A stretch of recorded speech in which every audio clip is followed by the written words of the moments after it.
Imagine this. You're at a party, smiling, laughing, and chatting effortlessly.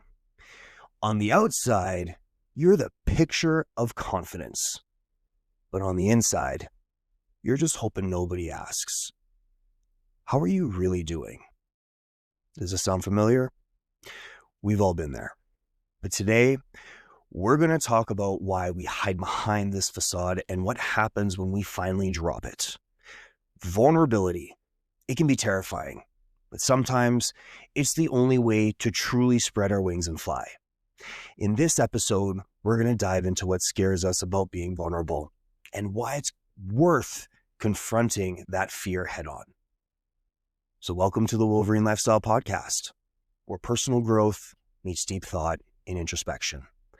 I am your host, Dylan Andres, and in this episode, we're exploring my personal journey through the journal prompt, what scares you about being vulnerable with others, and how does this fear protect your inner child?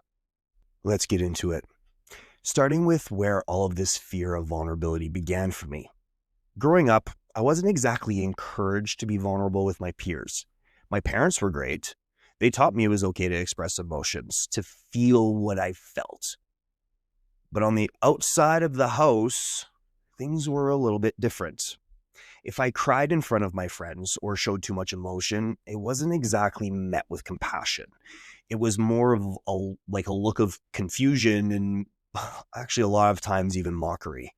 Being told to not be so sensitive. And that's how I learned to bottle things up. I'm sure you can probably relate. We've all had moments where being vulnerable felt like a weakness. And for me, that was something I really internalized. I began to associate vulnerability with being soft. And I quickly learned to keep my feelings to myself.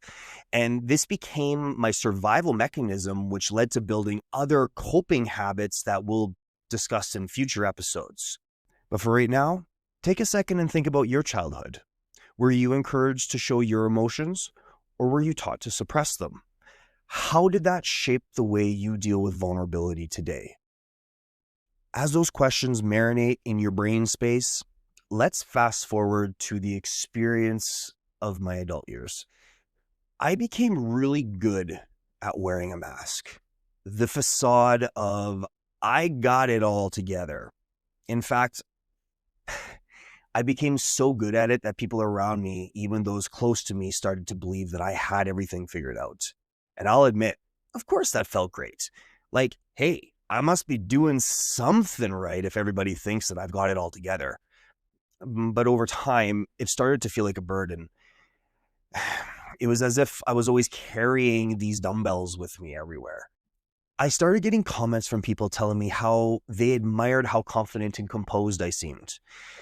They respected me for having it all figured out. And to be honest, it just didn't sit right. There was this weird disconnect in myself. I didn't feel like I had it all together. Not at all. I was just really good at hiding behind the mess. I was a polished mess. And the more people saw me as this perfectly put together person, the more pressure I put on myself to keep up that illusion. But here's the kicker. The more I wore that mask, the more isolated I felt. Even though people were constantly telling me how together I seemed, I started to feel like an imposter. I felt like I was pretending to be somebody I wasn't. And that's because I was. How about you? Have you ever felt like you were wearing a mask? What happens when others perceive you in a way that doesn't align with how you feel on the inside? I just couldn't take it anymore. And here's where the real challenge started. When I began stepping into my vulnerability and figuring out why I was the way I was through some very deep self-exploration, I realized I could no longer hide behind that mask. So I started sharing more of the real me. Oh man, that was hard. The parts that I had been bottling up for years. Not just the vulnerable parts of my struggles, my doubts, and my fears, and all that good jazz, but truly my authentic self. And you know what happened? Some of the people I considered my closest friends started to disappear and distance themselves. This was my worst fear coming true. It was like I had a glimpse into the future and it wasn't pretty. The very thing I was afraid of, being rejected for being my true self, was happening. The thing I thought would break me actually happened, and it did break me for a while. I'm not going to lie. It felt like a punch to the gut. But here's the thing. I didn't die. I didn't crumble. In fact, I started to realize that the fear of being rejected for who I truly was far worse than the actual rejection itself. I was afraid of the feeling. I was afraid of a feeling. And here's the twist. After all that fear, after stepping into the vulnerability and feeling abandoned, something incredible began to happen. I started attracting people who actually resonated with the real me, the ones who were willing to show up even when I wasn't wearing that mask. I learned that letting go of the old, those relationships, and those versions of myself, I was able to create space for the new. The people who came into my life were more aligned with my true self and my future self.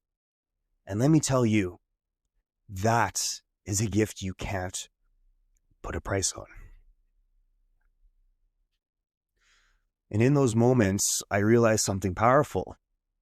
The people who left, they weren't the ones who truly mattered. Because when I stopped worrying about being accepted by anybody else, I started accepting me. I was finally beginning to accept myself, and that's what made all the difference. Vulnerability, for all its fear and discomfort, became one of my sources of strength. It became the bridge to deeper connections and a stronger sense of self. I encourage you to think about what areas of your life you might be hiding behind a mask. Where are you putting up walls? And what would it feel like if you let those walls come down, even just a little bit? One brick at a time. When I look back on my journey with vulnerability, I see it for what it really is. It's not weakness. It's like a superpower. Confronting the fear of vulnerability has transformed my life in ways I never would have imagined. It didn't just bring me closer to people. It brought me closer to myself. I learned that the fear I had of rejection, of being misunderstood, was something that lived in my inner child. And that inner child, while scared, wasn't as fragile as I thought. By facing that fear and walking through it, I broke free from the shackles that held me back. Today, I stand in my vulnerability with pride. I don't need anyone's approval to be whole. I am enough as I am. And that is a lesson I wish everyone could learn, and what I want to help you with. Here's a challenge for you. Take a moment, grab a journal, and write down something you're afraid to be vulnerable about. It might be a feeling, an experience, or a part of yourself that you've kept hidden. Explore how that fear has protected you, and then ask yourself, what's on the other side of that fear?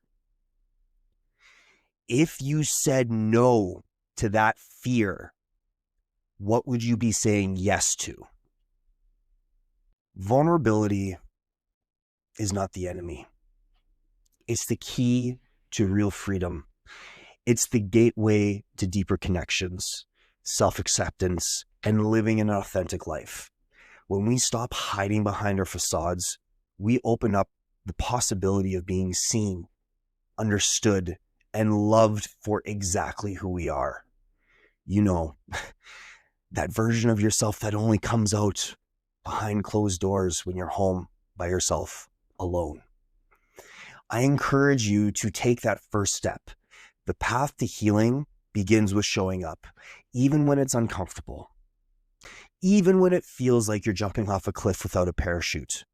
Because trust me, the reward on the other side is worth it.